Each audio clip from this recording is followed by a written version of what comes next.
Welcome back, fiber friends. Today we are going to talk about plans, all sorts of plans, all flavors of plans. So I'm going to talk about my project plans that I'm actually spinning and working on and crocheting because it's October 1st already. It's spooky season. The Crojo is definitely back just because it's chilly outside. I just want to bring my projects everywhere and go on walks and hang out in the park.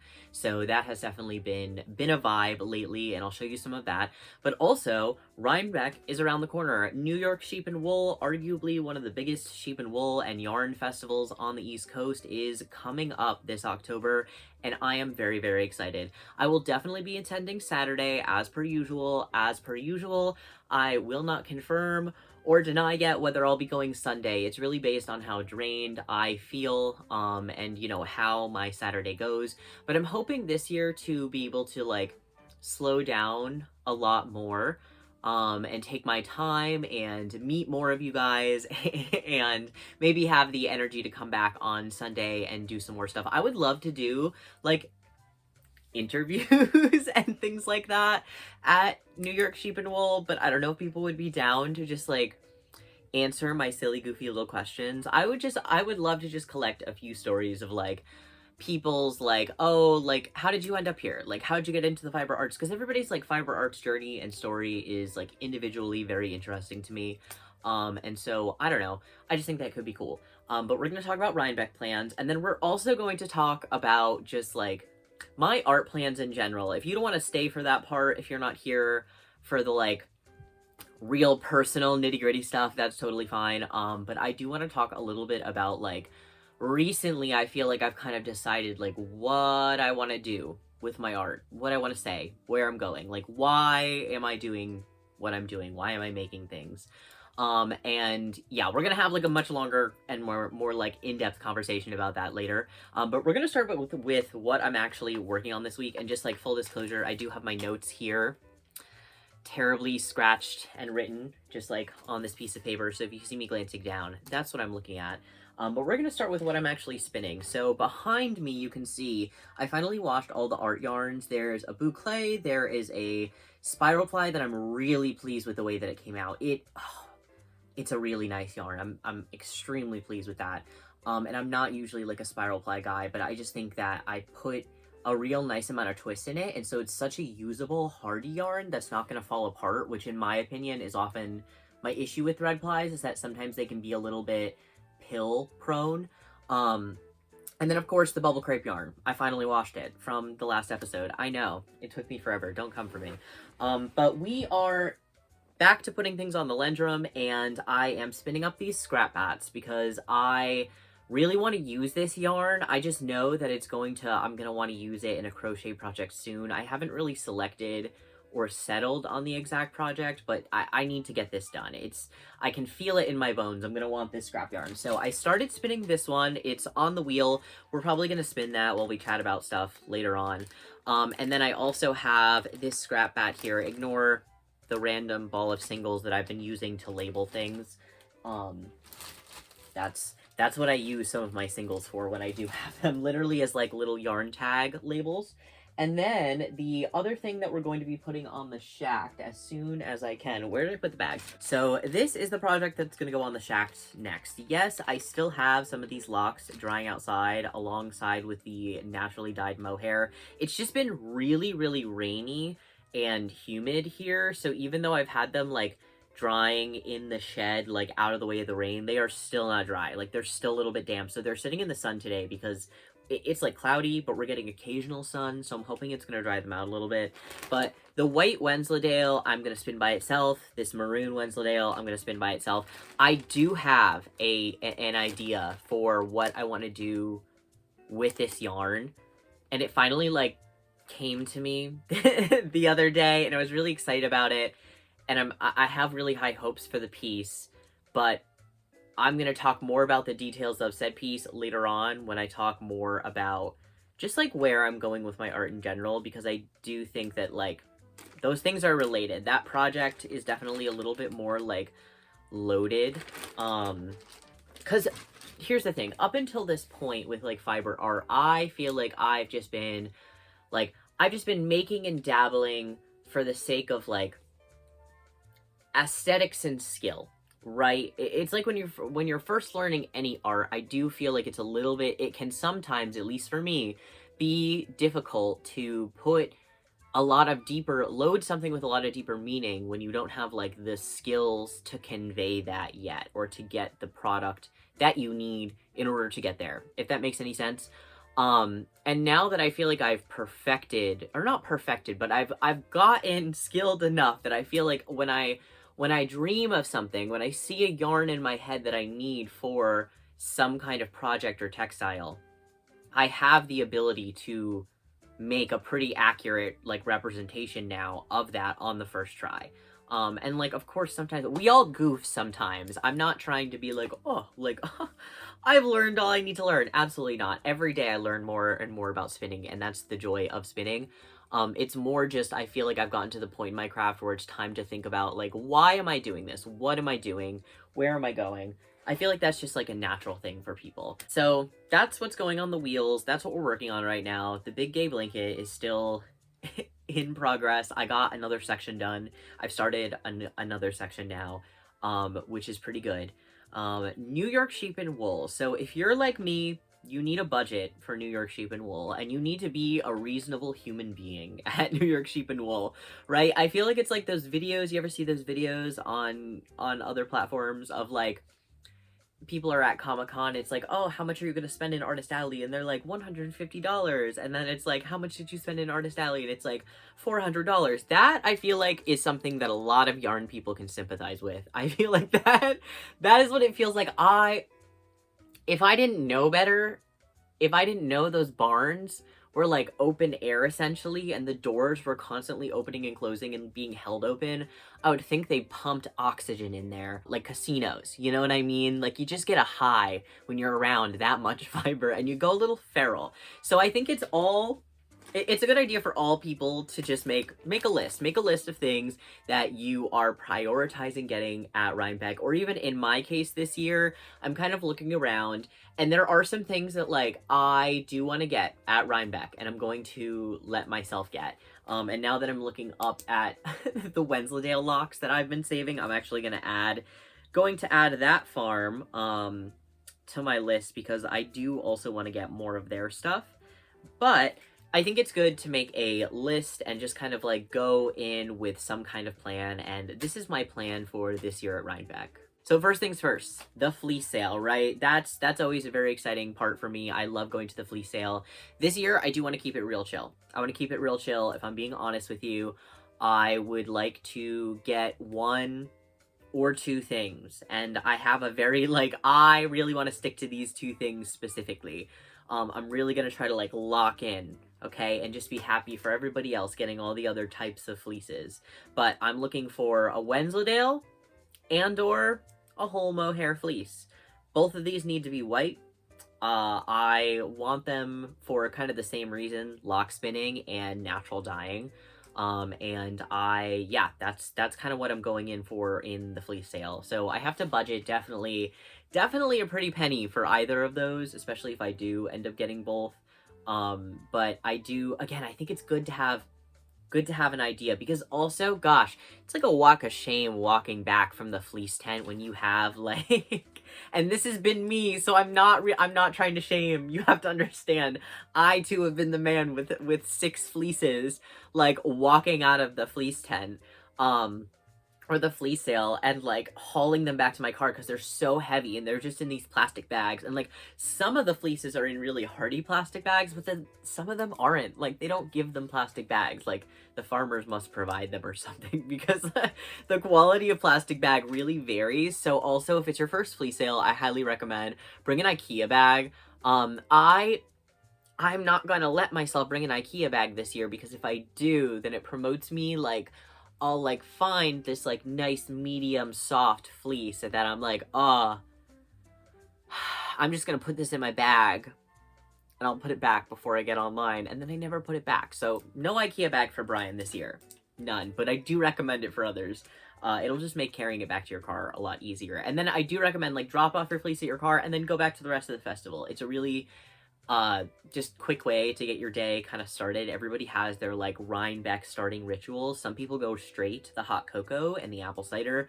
I go straight to the fleece ale. So that is step one. Next up, things I actually want to pick up that are not fiber necessarily, or not yarn. So I do want to go back to TF Woodcraft. I got natural dyes from them a year, 2 years ago, and I have really enjoyed just playing with the ones that I got. I got lac and I got logwood, and then I also picked up alum as a mordant.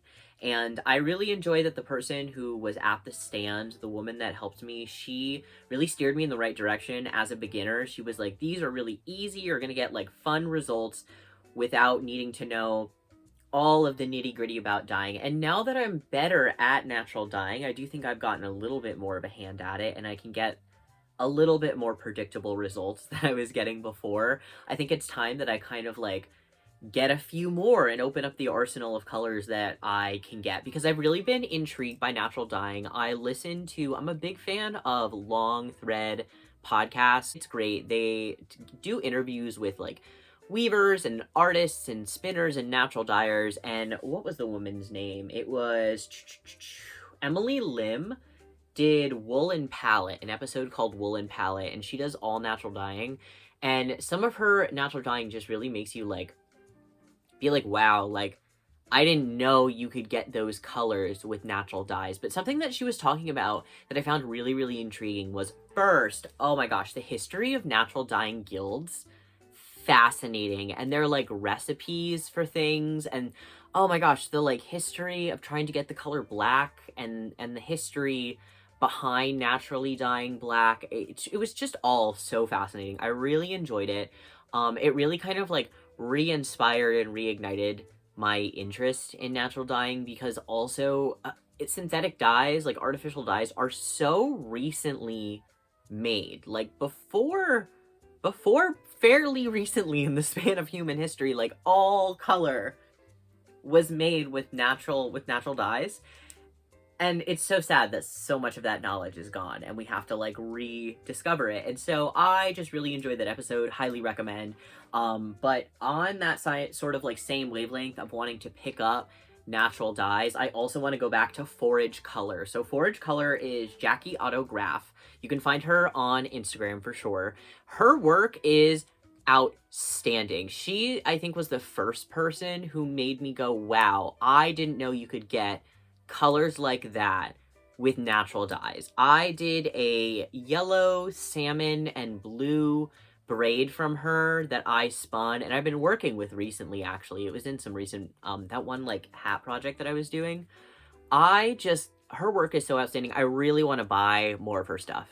Like, I'm really gonna have to exert some self-control, I think, there. It might have to be my last stop, just because, like, budget reasons.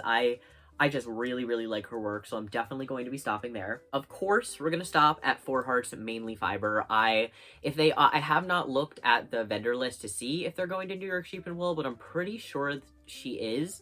And last time when she was at New Jersey Sheep and Wool, I just picked up like some fun add-ins, but it's because I was trying to exert self-control for October for New York Sheep and Wool, and I'll pick up maybe 1 or 2 or maybe 3 braids from her. I've just really liked her stuff lately. I always like her dyes, and I just think that every time I see the stuff that she's dyeing, she's very tuned into like what people want but aren't getting from other dyers. You know what I mean? I think there are a lot of dyers who dye what the people want, but I think she's very good at like dyeing colors and schemes that like people are seeking but can't find from other people, and she does it in a very high quality way. I also really enjoy the types of fibers that her dyes are usually on. She does a lot of Polworth, and I've always liked Polworth, but once again, that Long Thread podcast, I was listening to an episode about Polworth sheep. Nan Kennedy was the person who was speaking.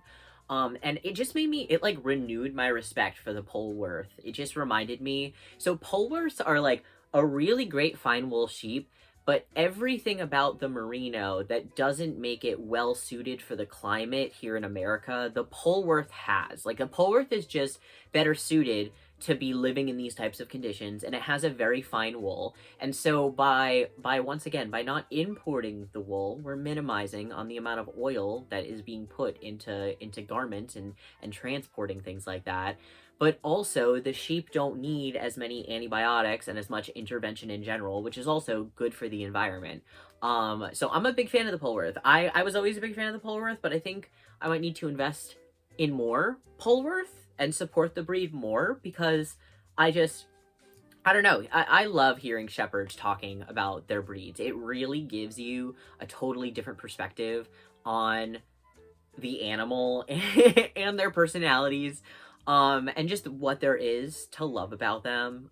So 10 out of 10 recommend. I really recommend that podcast in general. I love listening to different artists. I wish there were more podcasts like that where I could just listen to artists talk about making their art and their process and their craft in their day-to-day life.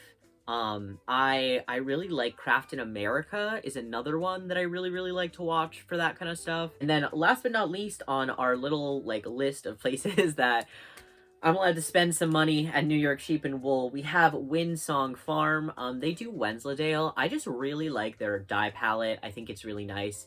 And I just love Wensleydale. And I've been savoring the last, like, I think it's like a 1 ounce batch or 2 ounce batch of Wensleydale locks that I have from them that I just really love the color palette of. I spun some of their teal locks and it was such a pleasure.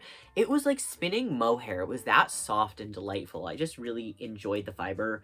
And so I will go back to them if they are at New York Sheep and Wool. Again, I try not to peek at the vendor list in advance for the sole reason that, like, as much as I want to have a game plan, I also want to let there be whimsy and surprise, and for me to be like, oh, like, didn't know I was gonna see them there. Like, I don't know. I'm sure that the people that I got my drum carder from are probably going to be at New York Sheep and Wool as well. Classic Carders, fantastic company. Highly recommend their drum carders. New York Sheep and Wool is a great place to try them too. They tend to vend there. Now, this is the part of the podcast where, like, if you want to tune out for this, that's totally fine. That's totally valid. This is not going to be everybody's cup of tea or, like, discussion that they necessarily want to take part in. But I want to talk about a few things. So first, I want to talk a little bit about, like, last episode. I definitely touched on it a little bit, but I want to talk about just how, like, I don't know, being on social media, the algorithm naturally puts you in, like, a pigeonhole, right? They are constantly trying to figure out what kind of person you are appealing to and, like, how they can feed that content to people. And so it's natural that you'd fall into, like, a certain persona or, like, typecasting, even if you, like, don't intend to.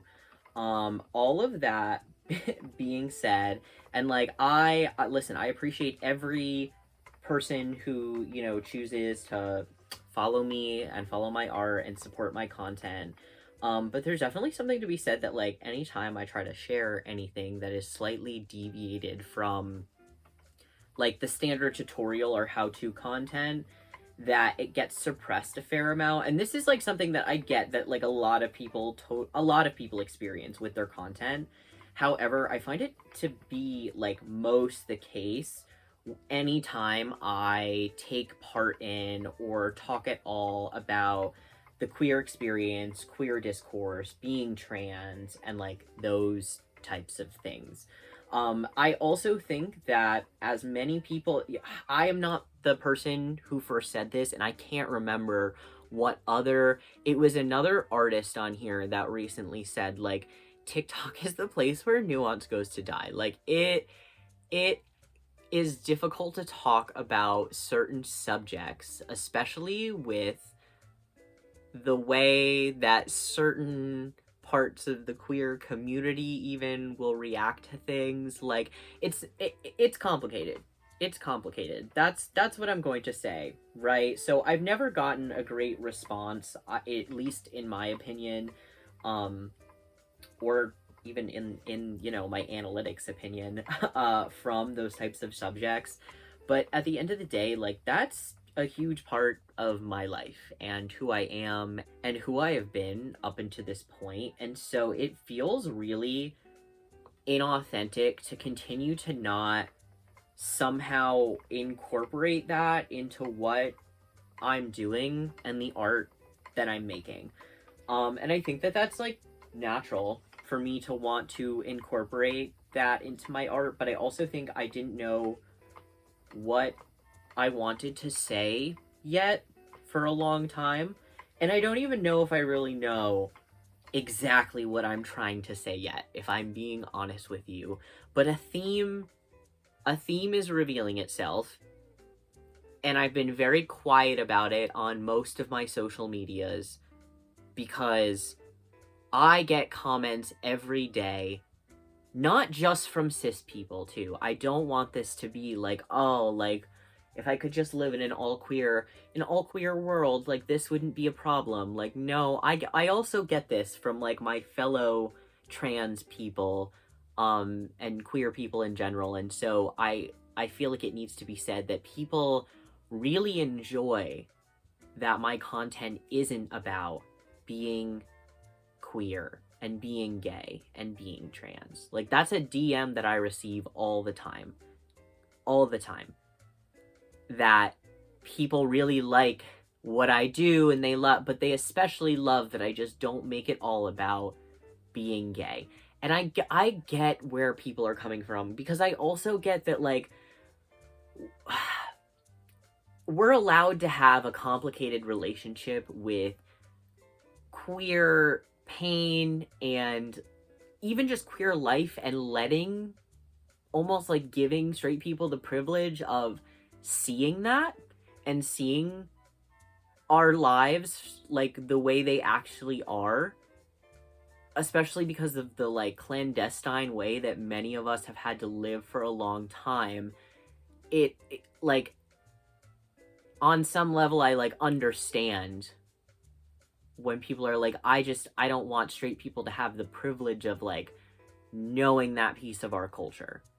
And I don't think that the LGBT community is exclusive to this at all. I think this is something that a lot of minority groups can sympathize with in general. I don't know, a good reminder to like be navigating myself somewhere, to have some kind of like compass or end goal with my making and creativity. And for spinning and for crocheting for a long time, it was just like proficiency. Like, I was like, I remind you, I was not naturally good at this at all. I was, in fact, very, very poor for a long time. This was not something, I feel like I was not one of those people where, like, I started crocheting and spinning and people were like, wow, what a natural born fiber artist. That was not the case. I really had to, and I enjoyed every second of it, but I did really have to, like, I don't know, I practice almost every day. And it's a joy, and it is my lifeline and my anchor in life, but it is also like a reality. Like, you want to know how I got this good? I practice every day.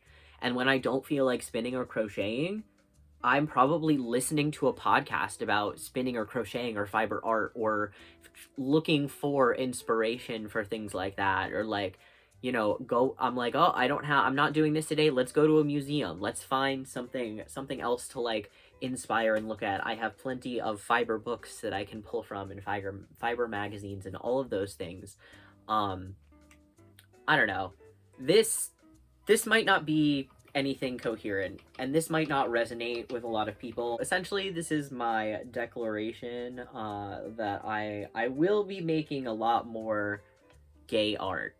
Expect a lot more gay art. And I'm gonna see how it goes. And like, eventually I am going to bring it to TikTok, and I don't expect it necessarily to maybe get the traction that I think it deserves, but that's okay. That's besides the point. But I talked about this on a live recently too. I would just prefer, because TikTok is a place where nuance is not always very highly valued, and people are hypercritical. And there's something that they tell you, I feel like a lot of creators will talk about when people are like, oh, like, how do you have enough content? How do you have something to post every day? And a lot of us, especially for artists and makers, it's like, well, you're recording every single step of the way. You're making every single step of the way its own video or little thing or little post, and like sometimes we're framing it in multiple different ways to get said post, right? And while I do think that that's like a good suggestion if you are just starting out as a content maker and you just like don't know what to record. You're like, I don't know what to post. I want to post every day, but I just don't know what to post. That is good advice. But in the long term, as an artist, I do think it can culture a lot of like, it can really be halting for one's artistic process because you're showing steps of the process, and before you're even done, sometimes before you're even like that far into the process, there is critique coming in. And while I do think that like, listen, like the art world is harsh and people are critical, and that is just like that's just life, yada yada yada. All of that being said, like there's definitely a negative effect to opening yourself up to that heavy of critique repeatedly so early in one's artistic process. I don't think that even if you end up finishing the art and it doesn't necessarily stop you, I do think it slows people down, and I do think it changes the direction of their art and will sometimes make people water it down in a way that people find more palatable and less controversial and all of those shenanigans, especially in the like how to craft an art world, because it's kind of different than people in other areas of the internet, especially like more on the like influencer side. People like me, like the gays, the queers, the she theys, like all of us, we like controversy almost like feeds their accounts. But because of, I feel like the general, I don't know, demographics and the way that like crafting appeals to a wide variety of people, and that's not inherently problematic, but I do have to be aware that like the audience that I've garnered might not react to the art that I'm making in a way that I expect, because they are not following me for the art. They're following me for the educational content. And sometimes I think, and especially in this case, I think that it is valid and a good idea to, and I do think this phrase is overused, but protect one's peace when it comes to creating and thinking a little bit more critically about that, for the sake of self-preservation and continuing to be able to create as an artist. And I do think that that's where a lot of artists on TikTok in particular go wrong, and I'm not here to pretend that I've like not fallen into that trap before, or I'm some like all-knowing, high and mighty, enlightened person. I just want to share my thoughts on this. I just think that it's something that I see a lot, because when you do have to make semi-novel content and post it on a daily basis, like obviously a lot of us batch our videos. We're not necessarily filming on a daily basis. I mean, some people do, which mad respect.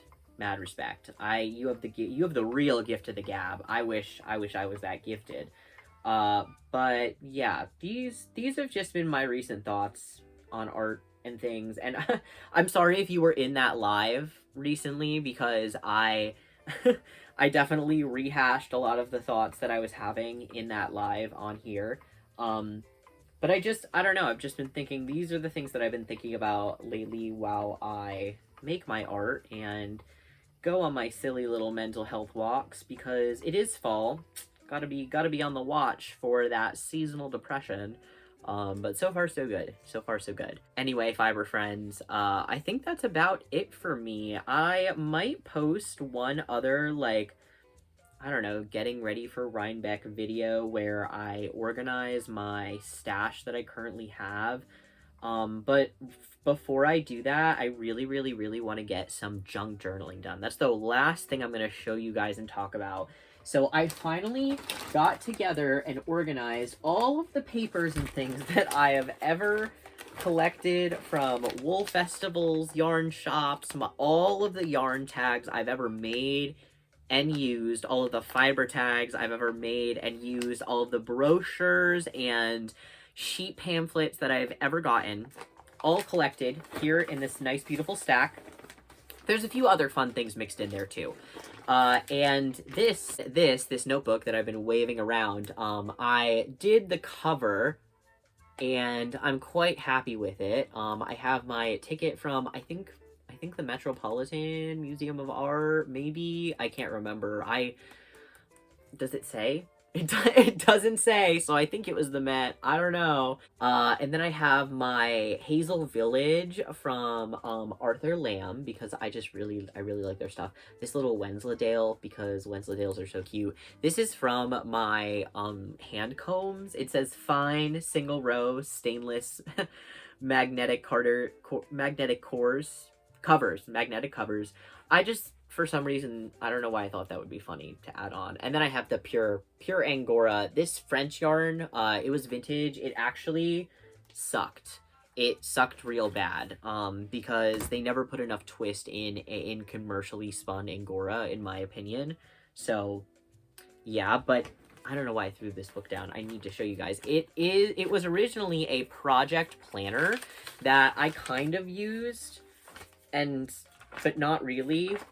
And I just think I haven't used it at all, so I'm going to turn it into a little junk journal to see if I can, because I don't have a ton of junk, right? So I could not justify buying a brand new journal, but I was like, this is something that, honestly, I was thinking about throwing away, and instead of throwing this little journal away, I'm just going to turn it into a mini junk journal, and then if I actually fill it up, maybe I can justify getting another one, or maybe I'll just use one of these other random notebooks that I have sitting around. But I want to get that done. I actually bought some glossy Mod Podge for it and everything, so hopefully that is something else that I end up doing today. That was a plan for yesterday, but then I got distracted. I went on a little side quest. It was necessary. This is side quest season for me. I just feel like in the fall, I just feel inclined to do all of the silly little things. I think it's because as much as I love summer, I like the heat, it takes a toll on you, right? You can only do so many things for so many hours. In the fall, when it's nice and temperate, like, I'm inclined to walk, I feel like, a lot slower and more like lackadaisical, and I just take my time doing things a little bit more. And yeah, yesterday we just got on a little side quest. That was okay. But I really want to do this just because I'm also trying to avoid, like, there's no reason for me to keep these if I'm not going to do something with them, right? I really had to, like, these have been in a drawer and in this bowl for a while, just, like, making, like, every time I look at them, my brain would just, like, not be happy. And so finally I just put them all in the drawer, which was good because it was consolidated. But then it was like, I'm losing a whole drawer to just, like, this.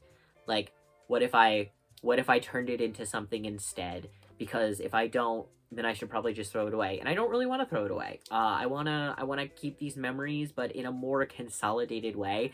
I had a lot of fun just doing the cover too. Like, I know it's really silly and it's just the cover, but I had fun. Also, I know you guys can't read the caption underneath the postcard. It was actually on the back of the Hazel Village postcard, but I cut the bottom and turned it to the front, and it says, Oliver Mouse, in his record-keeping capacity, measures his friend Arthur Lamb. He says, good growth, Arthur. I just love Hazel Village. I think their stuff is really, really cute. I don't know if anybody saw too, but that one other artist that I really enjoy, Cami Gortz. She released some of her logs and her stumps recently. One day when I have, like, gosh, if the art money ever came,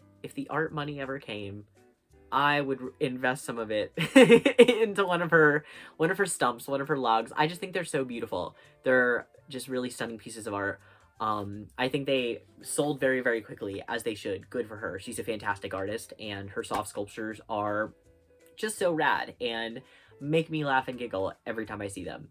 But I do think that's all for today, Fiber Friends. I don't really have much else to say, and while I'm spinning, I can try to edit this video and get it out to you as soon as possible.